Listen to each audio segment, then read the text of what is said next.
Hi, I'm Beverly Belluri. And I'm John Hersey from John Hersey International. And this is another segment in our recipes for how you're going to make next year your best year ever.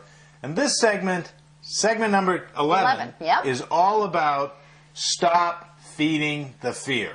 And so how do you stop feeding the fear? You simply stop. Stop giving it the nourishment that the ingredients that feed it.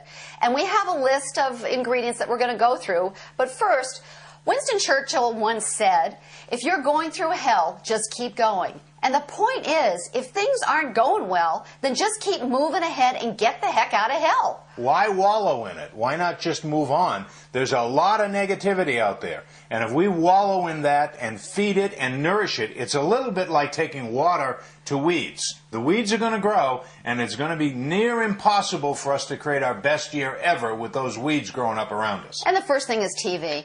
Get rid of it. TV. Throw it away. Or at least limit it. I mean, there's a lot of negative news. I mean, there are no feel-good stories right now. Everything's negative. So just limit the amount of TV that you're watching if you can't cut it out entirely. The newspaper and the tabloids, it's the same thing. The people in your life. We talked in another segment about who you're surrounding yourself with. If you're surrounding yourself with nasty, negative people who are totally into gossip, who just want to chit-chat about how bad things are, get yourself out of there, because engaging in that is just feeding the fear. That's exactly right. Procrastination, we talked about that one also, but I do want to mention a book here by Buttersworth called Spiritual Economics. And in the book they say, when you pray, move your feet. Do whatever you can with whatever you have. And I couldn't believe in this thing more. Many of us are overread and underdone.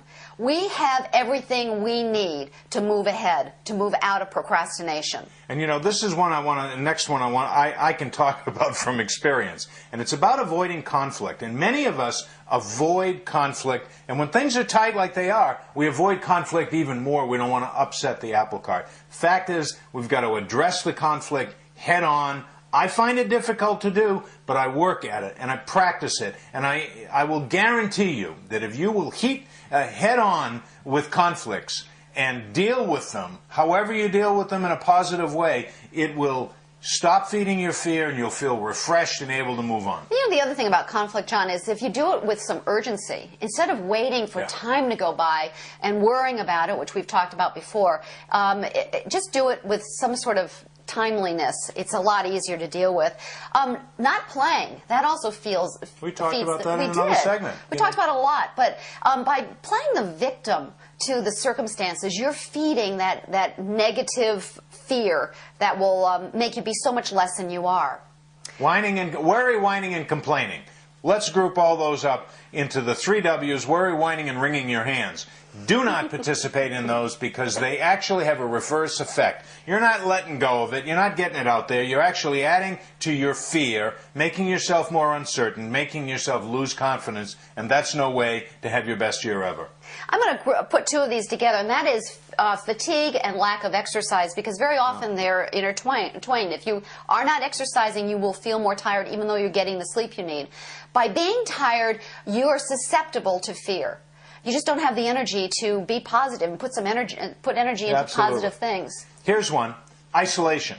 By being isolated, we actually feed the fear. And here's the fact about that. We run a business out of our home. My natural style is to come into what Bev calls my cave and just sort of hang out in my cave and not engage with other people in the world. Well, a lot of you who are watching this video have the same inclination. Isolation will grow weeds, will feed your fear, will nourish the fear, and make it impossible for you to have your best year ever. Even if you have to, like me, put it in the calendar, get out. Force yourself to get out. Or if you've got somebody who gets you out, you're more lucky than some. Well, another real weed grower is negative self-talk, and that's my thing, is I'm constantly updating my conversation. I don't know if it's around lack of worthiness or whatever, but when I have a negative thought, what I try to do is make it a positive thought. So if I say something like, I simply can't do that, I'll change around and say, yeah, I can do it, but I choose not to. Here's one: too much routine. Now, there's other sides to this, because sometimes we suggest that you need a routine, and you need to practice a routine every day. But too much routine, here's a good example, is yesterday Bev and I went to the movies. and we went to a brand new movie theater that I had never been to before. Bev had been there. And it was like this journey, this experience for me, but it got me out of my routine. It was exciting. It seems like a small thing, but if we practice doing new things and getting out of our routine, it opens us up to more creativity than ever. Hey, and we did a double header, so we really got out of the routine. We actually saw 2 movies. And so the final one is you need to have a really strong vision. We've talked about this earlier, but if you have no direction, if you don't know where you're going, if you don't know from day to day what's happening, then it is very, very difficult to not feed the fear. Fear loves that. Fear loves someone who is just wandering through life with no vision. We have a very dear friend who's written a wonderful book that you all should read. Steve Chandler wrote Fearless. And it's all about feeding the fear or not feeding the fear, and we encourage you all to get it. That's a great book. Wouldn't you agree? Yep.